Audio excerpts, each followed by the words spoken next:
At Southeast Little League seems to be finding their groove, and they're doing it at the right time, picking up their second win in as many days. As you mentioned, they just beat Utah 10-2. They are now one of the final 6 teams here in Williamsport in the U.S. bracket. Of course, they had to endure some rain and weather delays. The rain was the big one. I had a 3-hour rain delay. The game actually lasted about 6 hours. During that rain delay, some of the players and coaches took a nap in the media interview room just to kind of refresh and get ready. But once they got back on the field, it was game on, and they finished this game out today against Utah. And Dave McFate says he's not surprised that this team was able to do that once again. It just makes everything just a little bit easier. It seems like you know when we then take the field to play defense, it's just you have a little bit. You don't feel the stress as much. You don't feel like you have to be absolutely perfect. That if something goes wrong, you can kind of take a deep breath and kind of regroup and you still got that cushion with the 3 runs. I expected our defense to play well. We brought in Jay. He normally throws strikes, gets this one, and he pitched great. Our defense was a lot more clean today. We limited the errors, and we were feeling good.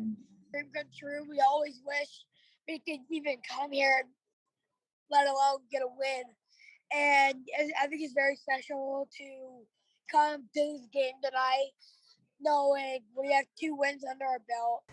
It's a practice day tomorrow for the Southeast Little Leaguers as they continue their pursuit of winning a Little League World Series.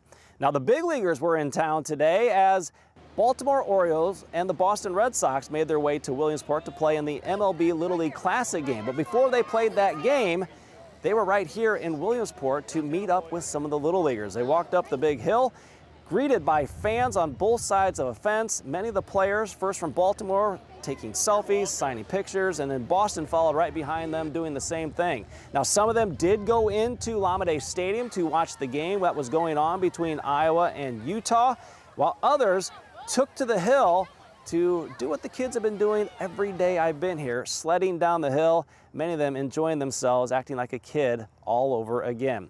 But of course, Southeast Little League still alive in the World Series. They will be playing on Tuesday, and they will face the loser of the Hawaii-Texas game. That game will be played on Monday at 6 o'clock. The Southeast Little League game will be played Tuesday at 6 o'clock. It'll be televised on ESPN, and of course, we'll be with them every step of the way. But for now, from Williamsport, Corey Kuffler, WQAD News 8 Sports. Matt, back to you.